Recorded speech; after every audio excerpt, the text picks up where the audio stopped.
Friends, எல்லாருக்குமே வணக்கம். இன்னைக்கு நம்ம அழகான சுற்றுலா சேனலில் எங்கே வந்திருக்கோம்னு பார்த்தீங்கன்னா மாமண்டூருக்கு தான் வந்திருக்கோம். இங்கே பார்த்தீங்கன்னா ருத்ரவாலீஸ்வரர் சிவபெருமாள் அமைஞ்சிருக்காங்க. அதாவது பார்த்தீங்கன்னா 7ஆம் நூற்றாண்டில் பல்லவர் காலத்து குடைவரை கோவில் அமைஞ்சிருக்கு. அதாவது இந்த மாதிரி குடைவரை கோவில் இந்த மலையை சுற்றி 4 கோவில் அமைஞ்சிருக்கான்.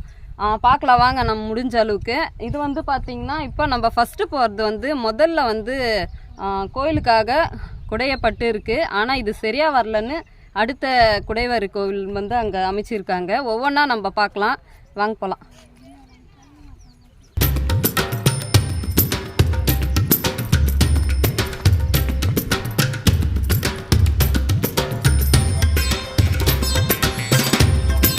ஃபஸ்ட்டில் வந்து இந்த மாதிரி படி இருந்துருக்குமா என்னன்னு தெரில.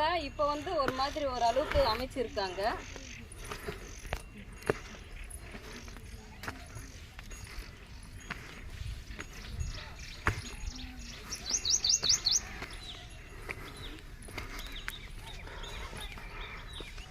இங்கே வந்து சுவாமிகள் எதுவுமே இல்லை வந்து. அதாவது இது ஃபஸ்ட்டு வந்து பல்லவர் காலத்தில் வந்து குடைவரை கோவில்னு சொல்லிட்டு இதை தான் ஃபஸ்ட்டு வந்து இது குடையறதுக்காக வந்து பண்ணியிருக்காங்க. இது சரியாக வரலன்னு சொல்லிட்டு பக்கத்தில் வந்து பண்ணியிருக்கிறதா சொல்கிறாங்க. இங்கே வந்து காலியாக தான் இருக்குது.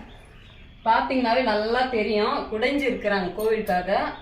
இது ஏதோ ஒரு காரணத்தால் சரியாக வரலன்னு அப்படியே வந்து விட்டுட்டுக்கிறாங்க. சரியாக முழுசாக முழுமை அடையலன்னு சொல்லலாம்.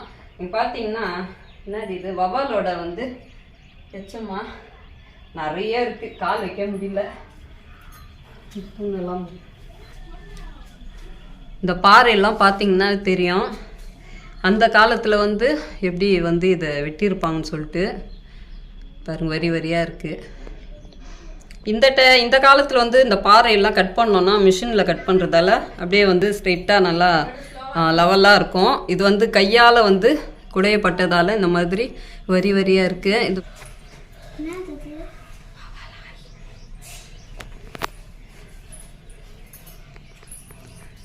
ஒரு பாறையை குடையணும்னா அது வந்து எவ்வளோ பெரிய விஷயம். அது இவ்வளோ தூரம் குடைஞ்சிருக்கிறாங்கன்னா அந்த காலத்தில் ரொம்ப பெரிய விஷயம்.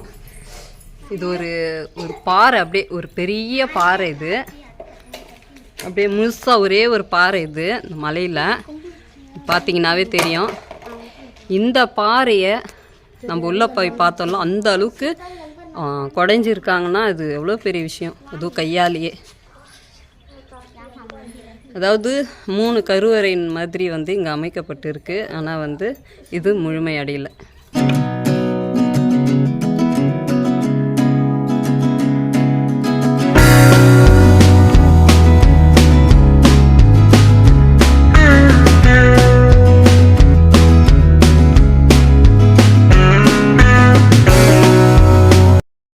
பேக்லேயே தெரியுது பாருங்க, ஒரு பெரிய பாறை. அந்த பாறையில் வந்து குடைஞ்சி அந்த மாதிரி கோவில் குடைந்து இருக்காங்க. ஆனால் வந்து அது பாதியிலே விட்டுருக்காங்க. இப்போ நம்ம அடுத்தது அங்கே இருக்கிற கோவிலுக்கு போகிறோம். இது வந்து சரியாக வரலன்னு சொல்லிட்டு அதை வந்து அமைச்சிருக்கிறதா வந்து சொல்கிறாங்க. நம்ம அங்கே போய் பார்க்கலாம். வெயில் டைம். ஆனால் இது வந்து கோவில் மூடுறது திறக்கிறதுன்றது மாதிரி எந்த ஒரு பிரச்சனையும் இல்லை. ஆனால் அங்கே எப்படி இருக்குதுன்னு தெரில, கேட் ஏதாவது போட்டுருக்காங்களா என்னன்னு தெரியல. ஆனால் இங்கே வந்து நம்ம அப்படியே ஃப்ரீயாக பார்க்கலாம், எப்போ வேணால் வரலாம். இந்த வெயில் டைமில் வந்தோன்னு பார்த்திங்கன்னா படிக்கட்டெல்லாம் வந்து சுடுது. ஒரு சாயங்கால டைமில் வந்தால் அந்த மாதிரிலாம் நல்லா ரசிக்கலாம். அந்த படிக்கட்டுலேயும் கொஞ்சம் நேரம் உட்காந்துட்டு போகலாம், நல்லா இருக்குது பாருங்க. ஆனால் கொஞ்சம் தூரம்தான், ஒரு 20 படிக்கட்டு இருக்குமா? 20 படிக்கட்டு இருக்கும்ல, 30-35 படிக்கட்டு இருக்கும். அப்படியே கல்லாலே அமைச்சிருக்காங்க பாருங்க.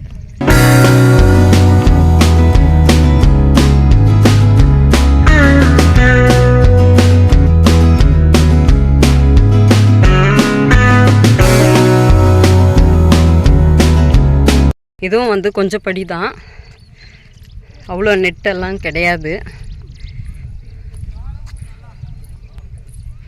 ஒரு சின்ன மலை.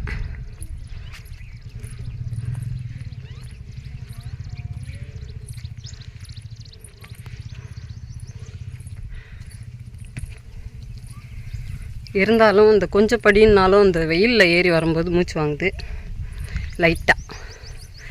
பனைமரம்.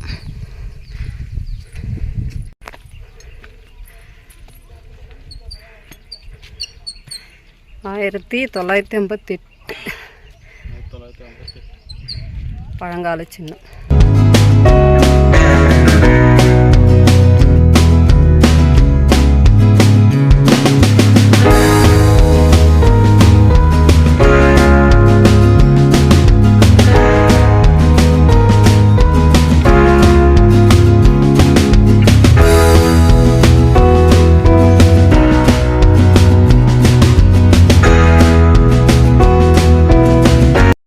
எப்படி உள்ளிலே செதுக்கியிருக்காங்க பாரு.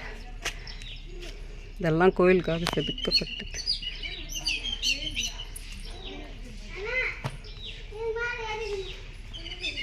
செமையாக செதுக்கியிருக்காங்க.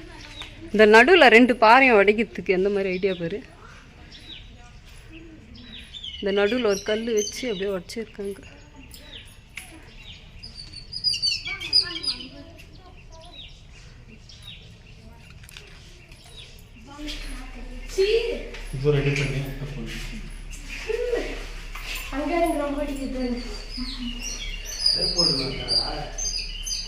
பார்த்தீங்கன்னா இது ஒரு சன்னதி அமைக்கிறதுக்காக, விக்கிரகத்தை விற்கிறதுக்காக அந்த மாதிரி பள்ளம் மாதிரி அமைச்சிருக்காங்க. எல்லாம் ரெடி பண்ணியிருக்காங்க. ஆனால் இதுவும் ஒரு காரணத்தால் இதுவும் கைவிடப்பட்டு இருக்கு.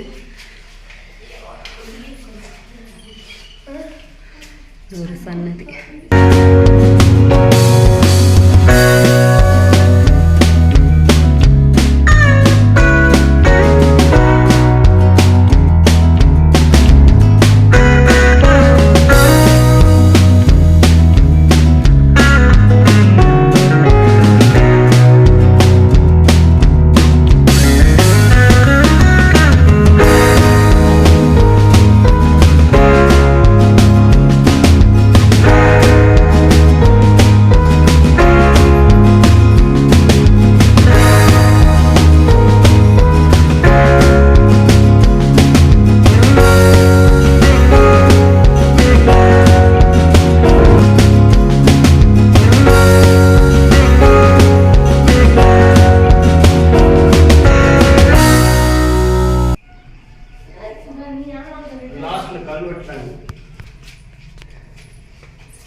படி,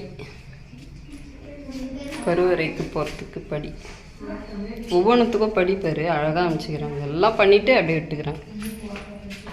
நம்ம தமிழ்நாட்டில் பார்த்திங்கன்னா பல்லவ மன்னர்களால் கட்டப்பட்ட மிக பெரிய பிரம்மாண்டமான கோவில்கள் நம்ம தமிழ்நாட்டில் நிறையவே இருக்கும். நம்ம நிறைய பழமையான கோவில்கள் பார்த்துருக்கோம்.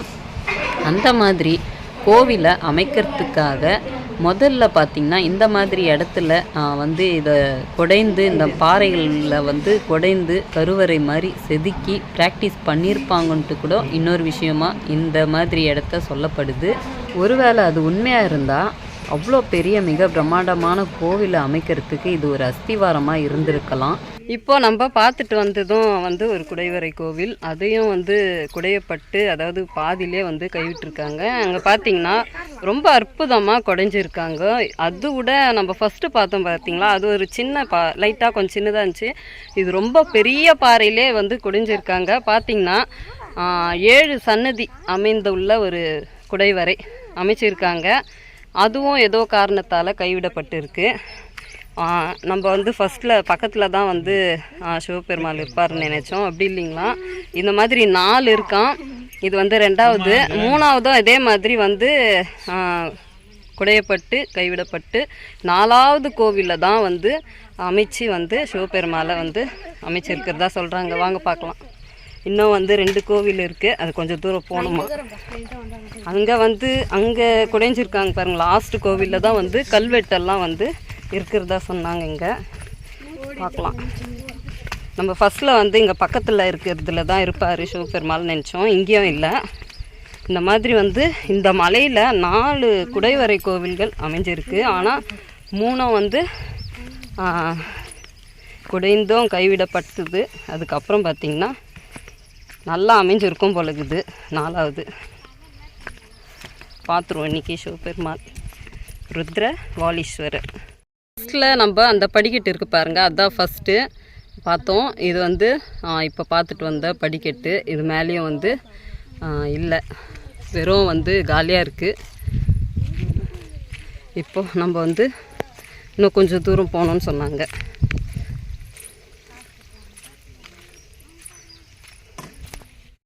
பார்த்திங்கன்னா 2 குடைவரை கோவிலுக்கு அடுத்தது பார்த்திங்கன்னா இங்கே வந்து மலைக்கு மேலே வந்து காலபைரவர் கோவில் அமைஞ்சிருக்கு. அதோட வழி தான் இது. முன்னாடி பார்த்திங்கன்னா நந்தி அமைச்சிருக்காங்க. நம்ம வந்து 2 குடைவரை கோவிலும் எப்படி இருக்குதுன்னு பார்த்துட்டு சிவபெருமாளை தரிசனம் பண்ணிவிட்டு அதுக்கப்புறம் இங்கே இருக்கிற பைரவரை தரிசனம் பண்ணலாம். ஃபஸ்ட்டு வாங்க சிவபெருமாளை தேடி போகலாம்.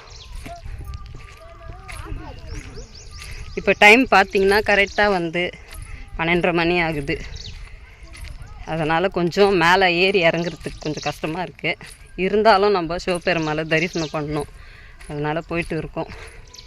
இப்படி வளையுது கொஞ்சம். அந்த மலையை சுற்றி ஒரு கிரிவலம் மாதிரி பாதி தூரம் வந்துட்டோம். ஒரே மலை, பாறை. 2 குடைவரை கோவிலும் பக்கத்துலேயே இருக்குது. ஆனால் இதுக்கு வந்து கொஞ்சம் தூரத்தில் இருக்குது. கொஞ்சம் தூரம் நடந்து வந்துட்டு இருக்கோம். ஒரே மலை, மலைக்கு நடுவில் வந்து ஒரு கொடி வழி பாதை மாதிரி போகுது. இதெல்லாம் பார்த்திங்கன்னா செதுக்கப்பட்ட பாறை மாதிரியே அமைஞ்சிருக்கு பாருங்கள். ஒவ்வொரு பாறையும்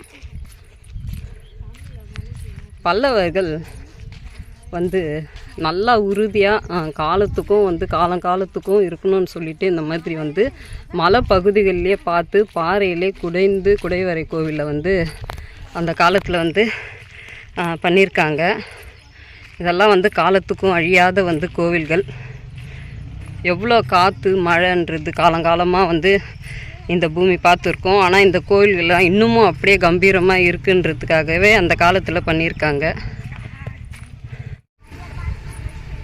பாருங்கள், 2 பாறை அந்த மலைக்கு மேலே அப்படியே அடுக்கடுக்காக அதுவே தானாக இருக்கிற மாதிரி இருக்குது பாருங்கள், விழாமல்.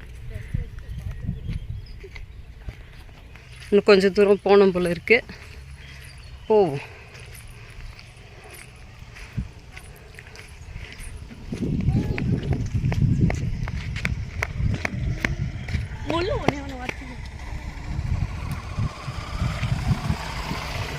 இங்கே பாறையில் பார்த்தீங்களா ஒரு மரம் பாருங்கள். இந்த பாறை நடுவுலலாம் வந்து கொஞ்சம் இந்த மணல் இருக்கும். அதில் வந்து இந்த செடி இருக்குதுன்னு நினைக்கிறேன். இந்த ஒரு பாறையில் தனியாக ஒரு மரம் வந்து இருக்குது. ரொம்ப அமைதியாக இருக்குது.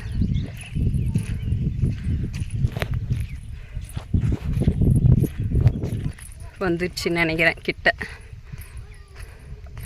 பாருங்க, அங்கே கேட்டு. கோவிலோட என்ட்ரன்ஸில் வந்து இந்த மாதிரி இரும்பு கம்பிகள் அமைச்சு இந்த மாதிரி கேட்டு போட்டிருக்காங்க.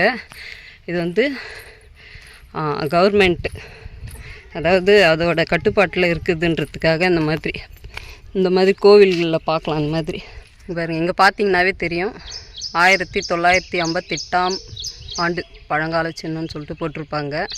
தொல்லியல் துறை பாதுகாப்பு கீழ் உள்ளது. அதாவது இந்த இடத்த நம்ம வந்து எந்த ஒரு என்ன சொல்கிறது அழிக்கிறதுக்கு நினைச்சாலும் வந்து கவர்மெண்ட் வந்து நம்மளுக்கு சிறை தண்டனை அந்த மாதிரி சொல்லி இங்கே போட்டிருக்காங்க. இதெல்லாம் வந்து உண்மையாகவே வந்து பாதுகாக்க வேண்டிய இடம். அவங்க சொல்லணும்னு சொல்லிட்டு இல்லை, நம்மளுக்கே வந்து இதெல்லாம் வந்து தெரியும். இதெல்லாம் இந்த மாதிரி வந்து இந்த காலத்தில் இந்த மாதிரிலாம் பார்க்க முடியாது. பாருங்கள், ஃபஸ்ட்டில் நம்ம பார்த்தது ஒரு சின்ன பாறை, பெரிய மலை. இது அப்படியே ஒரு பெரிய ஒரு பாதி மலைன்னு சொல்லலாம். இதை மலை வந்து அப்படியே ஒரு பாறைன்னே சொல்லலாம். ஒரு மலையில் ஒரு பகுதி ஒரு பாறையாக அமைஞ்சிருக்கு. இந்த பாறையில் அங்கே ஒரு கோவில், குடைவரை கோவில், இங்கே ஒரு கோவில். ஃபஸ்ட்டு வாங்க அது பார்த்துட்டு வந்துடலாம்.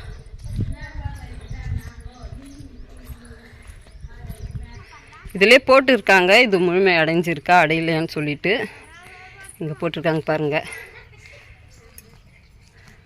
பல்லவர் குடைவரை கோவில்.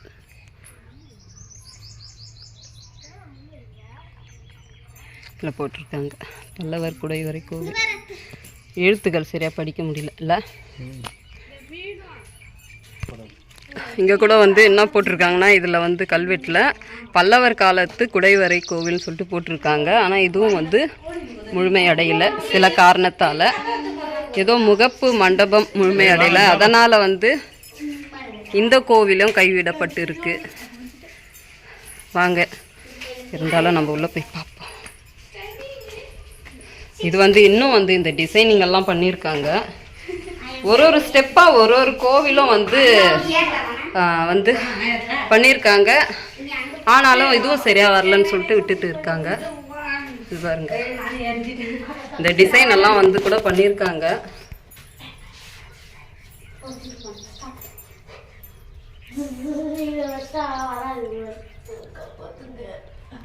பாருங்க, ஒரு சக்கரம் வடிவில் வந்து ஒரு பூ டிசைன் பண்ணியிருக்காங்க.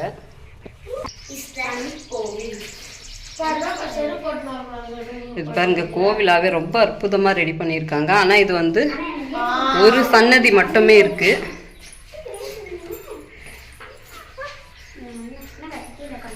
பாருங்க, கருவறைக்கு உள்ள வந்து விக்கிரகம் வைக்கிறதுக்காக வந்து ரெடி பண்ணியிருக்காங்க. அந்த காலத்துல வந்து நடுவுல வந்து சிலையை வச்சிருப்பாங்க, இந்த சைட்ல விளக்கு. ஆமா, விளக்கு வச்சிருக்காங்க நடுவுல. இது ஓரளவுக்கு ஒரு முக்கால்வாசின்னு சொல்லலாம். முக்கால்வாசி வந்து அழிஞ்சிருக்கு. இங்கே வந்து ஒரே சன்னதி. இது அநேகமாக வந்து தாயார் சன்னதியே என்னன்னு தெரியல. இங்கே பாருங்க, கல்வெட்டு குறிப்புகள். இது கல்வெட்டுக்களில் வந்து படிக்க தெரிஞ்சவங்க படிக்கலாம். பல்லவர் காலத்து கல்வெட்டுக்கள்.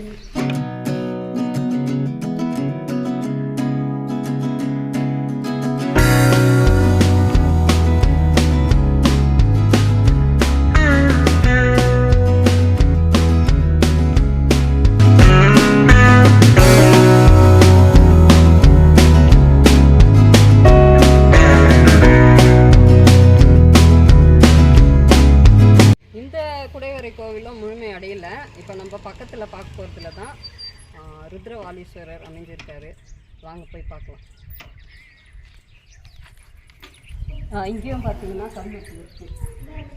அதாவது இப்போ வந்து ரெடி பண்ணது ருத்ரவாலீஸ்வரர் குடைவரை கோவில்.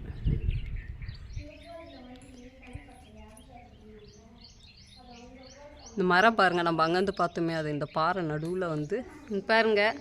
இதுதான் வந்து கடைசியாக குடைந்து இதில் வந்து சிவபெருமாளை அமைச்சிருக்காங்க. ரொம்ப அற்புதமாக அமைஞ்சிருக்காரு.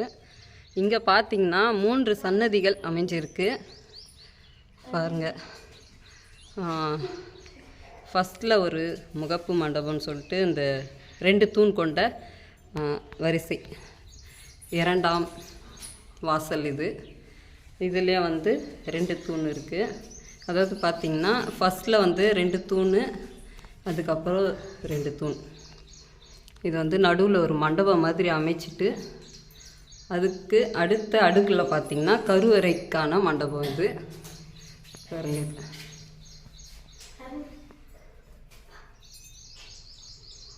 ரொம்ப அற்புதமாக அமைஞ்சிருக்கு. இங்கே பார்த்திங்கன்னா கருவறைகள் வந்து 3 கருவறைகள் அமைஞ்சிருக்கு.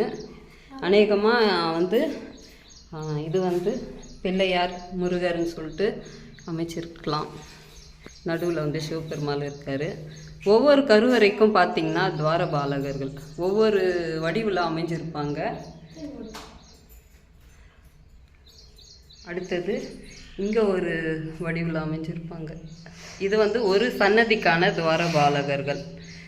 அதாவது இது வந்து ஒவ்வொரு சன்னதிக்கும் துவாரபாலகர்கள் அமைச்சிருக்காங்க. இது வந்து முன்னாடி இது அந்த கல்வெட்டிலே வந்து பதிச்சிருக்காங்க. இங்கே பார்த்திங்கன்னா இவரோட வடிவம் பாருங்கள், இது ஒரு அமைப்பாக இருக்கும்.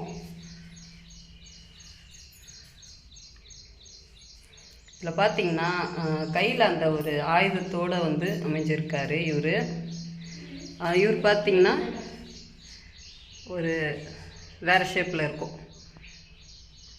இந்த கை ஒன்று இடுப்பு மேலே ஒன்று வந்து அதாவது கருவறையை காமிக்கிறது போல் வந்து அமைச்சிருக்கோம். ஒவ்வொரு வடிவத்தில் இருக்காங்க. இந்த கையில் ஆயுதத்தோடு இருக்கிற அந்த துவாரபாலகர் நடுவில் தான் வந்து ருத்ரவாலீஸ்வரர் பெருமாள் சிவபெருமாள் அமைஞ்சிருக்காங்க. ரொம்ப அற்புதமாக இருக்கார். ஓம் நம சிவாய, ஓம் நம சிவாய, ஓம் நம சிவாய, ஓம்.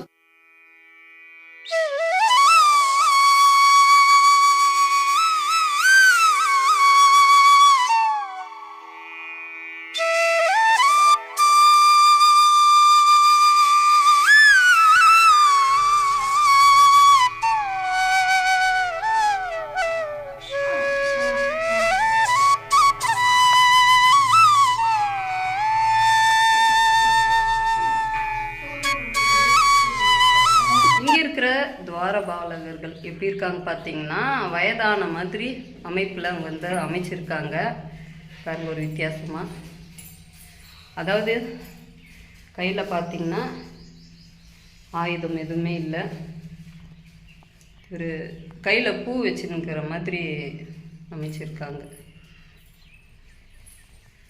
பாருங்க. ரெண்டு பக்கமும் கையில் பார்த்தீங்கன்னா தெரியும்.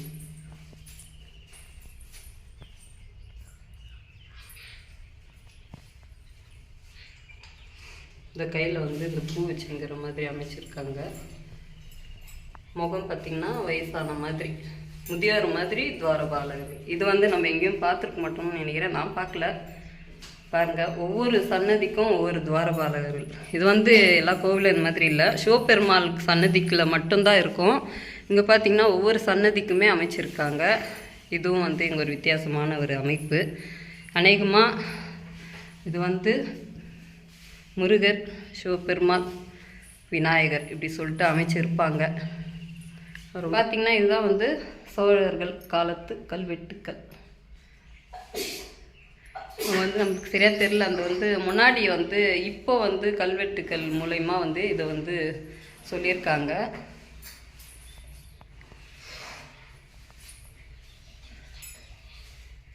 பார்த்திங்கன்னா நந்தி வந்து சேதமாயிருக்கு, தலையில் நந்திக்கு. இருந்தாலும் ஓரம் எடுத்து வச்சுருக்காங்க, நடுவில் தான் இருக்கணும், ஆனால் ஓரம் எடுத்து வச்சுட்டு இருக்காங்க. பார்த்திங்கன்னா இது வந்து ஒரு உடஞ்ச நிலையில் காணப்படுது. இது பார்த்திங்கன்னா தெரியும், இது வந்து முருகரா அம்மன் இருக்கா, முருகர் தான் இருக்கும்னு நினைக்கிறேன். இந்த சன்னதி வந்து காலியாக இருக்குது, முருகராக இருக்கலாம். ஒரு கண்ணு மட்டும் தெரியுது, மீதி பகுதியெல்லாம் இல்லை.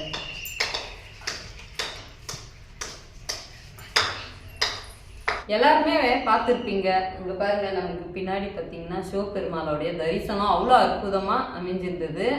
நம்ம வந்து பார்த்த உடனே நமக்கு அவருடைய வந்து அந்த வைப்ரேஷன் வந்து ரொம்ப அற்புதமாக நமக்கு வந்து தெரிஞ்சுது, உணர்ந்தோம். இந்த மாதிரி வந்து பழமையான கோவில்லே பார்த்தீங்கன்னா ஒரு தனிமையான ஒரு மனசுக்கு அமைதி, ஒரு ஒரு அது ஒரு வைப்ரேஷனே சொல்லலாம், அவ்வளோ அற்புதமாக இருக்கும். ரொம்ப அற்புதமாக அமைஞ்சிருக்காரு. இங்கே இருக்கிற ருத்ரபாலீஸ்வரர்ன்ட்டு பேர் அமைஞ்சிருக்கு. இங்கே இருக்கிற சிவபெருமானுக்கு பார்த்தீங்கன்னா ரெண்டு பக்கமும் துவாரபாலகர். இங்கே இருக்கிற குடைவரை கோவிலில் ஒரு வித்தியாசமானது என்னன்னு பார்த்தீங்கன்னா, ஒவ்வொரு சன்னதியிலையும் வந்து துவாரபாலகர்கள் அமைஞ்சிருக்காங்க.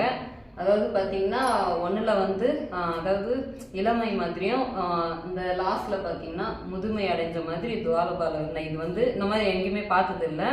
அதே மாதிரி பார்த்தீங்கன்னா ஒவ்வொரு துவாரபாலகர்கள் கையிலையும் பார்த்தீங்கன்னா ஒவ்வொரு விதமாக அமைஞ்சிருக்கு. ஃபர்ஸ்ட்ல இருக்கிற அவங்க கையில் பார்த்தீங்கன்னா வெறும் கையில் இருக்காங்க. சிவபெருமாள்ல இருக்கிற துவாரபாலகர் பார்த்தீங்கன்னா கையில் ஆயுதத்தோடு இருக்காங்க. பக்கத்தில் இருக்கிற அவங்க பார்த்தீங்கன்னா துவாரபாலகர் வயதான மாதிரி அமைஞ்சு கையில் வந்து மலர் வச்சுங்கிற மாதிரி அமைச்சிருக்காங்க. இது ஒரு வித்தியாசமாக இருக்குது. ரொம்ப அற்புதமாக இந்த குடைவரை கோவிலெல்லாம் வந்து பல்லவர்கள் வந்து செதுக்கப்பட்டு இருக்காங்க. பார்த்திங்கன்னா இந்த மலை பகுதிக்கு சுற்றியும் பார்த்திங்கன்னா 4 குடைவரை கோவில் அமைஞ்சிருக்கு. அது வந்து எதனால் கட்டினாங்க, எதனால் கைவிடப்பட்டதுன்னு தெரியல. இதை வந்து தான் முழுமையாக வந்து அமைச்சிருக்காங்க. இங்கேயும் பார்த்திங்கன்னா பல்லவர் காலத்தில் வந்து எதுவுமே வந்து இங்கே வந்து கடவுள் வந்து பிரதிஷ்டை பண்ணல. அதுக்கப்புறமா சோழர் காலத்தில் வந்து இவரை வந்து பிரதிஷ்டை பண்ணி, அதாவது ருத்ரவாலீஸ்வரன் பேர் அமைஞ்சிருக்கலாம்னு சொல்லிட்டு ஒரு கல்வெட்டு, அதாவது இருக்கலாம்னு சொல்லிட்டு கல்வெட்டு குறிப்புகள் இங்கே இருக்குது முன்னாடி. அதாவது இங்கே வந்து இந்த கோவிலோட முன்னாடி இருக்கிற கல்வெட்டில் என்ன போட்டிருக்காங்க பார்த்தீங்கன்னா, கிபி 600லேருந்து 630, அதாவது 6ஆம் நூற்றாண்டில் வந்து மகேந்திரவர்மன் அவங்க காலத்தில் இந்த குடைவரை கோவிலில் குடைஞ்சிருக்கலாம்னு சொல்லிட்டு அதுவும் வந்து இருக்கலாம்னு சொல்லிட்டு போட்டிருக்காங்க. இங்கே பார்த்தீங்கன்னா இந்த சைடில் ஒரு கல்வெட்டு இருக்குது, இந்த சைடில் ஒரு கல்வெட்டு பார்த்தோம். இது வந்து சோழர் காலத்து கல்வெட்டுன்னு சொல்லிட்டு அதில் குறிப்பிடப்பட்டிருக்கு. அதாவது பார்த்தீங்கன்னா இந்த கோவில் பல்லவர் காலத்து கோவிலாக இருந்தாலும் அவங்களோட கல்வெட்டு இங்கே எதுவுமே வந்து காணப்படலைன்னு சொல்லிட்டு எல்லாமே அதில் வந்து குறிப்பிட்டிருக்காங்க. இது எல்லாமே ஒரு அதாவது முழுமையாக கண்டுபிடிச்சதும் பிடிக்காத மாதிரி ஒரு தோராயமானு சொல்லுவாங்களோ அந்த மாதிரி அங்கே வந்து பதிவிட்டிருக்காங்க. ரொம்ப அற்புதமாக இருந்தது. இந்த மலையை சுற்றி இவ்வளோ உடைஞ்சி இந்த கோயிலெல்லாம் ரெடி பண்ணி, ஆனால் இதில் மட்டும்தான் வந்து சிவபெருமாள் இருக்கார். வழிபாடும் வந்து ஒரு விசேஷ நாட்களில் நடக்குது, எப்பவும் இல்லை. இந்த மாதிரி தான் இருக்கும். நம்ம சாதா நாட்களில் வந்தால் நம்ம எப்போ வேணால் வந்து நம்ம சிவபெருமாளை தரிசனம் பண்ணிட்டு போகலாம். ரொம்ப மனசுக்கு அமைதியாகவும் நிறைவாகவும் இருந்தது. இந்த மாதிரி கோவிலுக்கெல்லாம் நம்மலாம் கண்டிப்பாக வரணும். இதெல்லாம் வந்து ஒரு பெரிய பொக்கிஷம்னு சொல்லலாம். இது வந்து சின்ன சின்ன குடைவரை கோவிலாக இருந்தாலும் இதெல்லாம் உண்மையாக ஒரு பெரிய பொக்கிஷம். இந்த மலையை வந்து அந்த காலத்தில் வந்து குடைஞ்சி இந்த மாதிரி ஒரு கோவிலை அமைச்சிருக்காங்க. நம்ம வந்து ஒரு சின்ன குடிசை கட்டணும்னாலும், ஒரு மண் குடிசை கட்டினாலும் அதுக்கு மண் வேணும், அந்த சில பொருளெல்லாம் வேணும். ஆனால் எந்த ஒரு பொருளும் இல்லை. நீங்கள் பார்த்தீங்கன்னா இந்த கல்லாலேயே கடவுள் வரைக்கும் இந்த கல்லாலேயே செதுக்கப்பட்டு இந்த மாதிரி ஏதோ ஒரு பொருளும் வந்து இல்லாமல் இந்த பாறையிலே எல்லாமே இந்த தூண்லேருந்து எல்லாமே பார்த்தீங்கன்னா சிலை, இந்த படிக்கட்டு எல்லாம் ஒவ்வொரு விஷயமும் அந்த கல்லாலே வந்து அமைக்கப்பட்டிருக்காங்க அந்த காலத்தில். இதெல்லாம் ரொம்ப அற்புதமான ஒரு பொக்கிஷன்னு சொல்லலாம். கண்டிப்பாக நீங்களும் இந்த சைடு வந்தீங்கன்னா கண்டிப்பாக வந்து பாருங்கள்.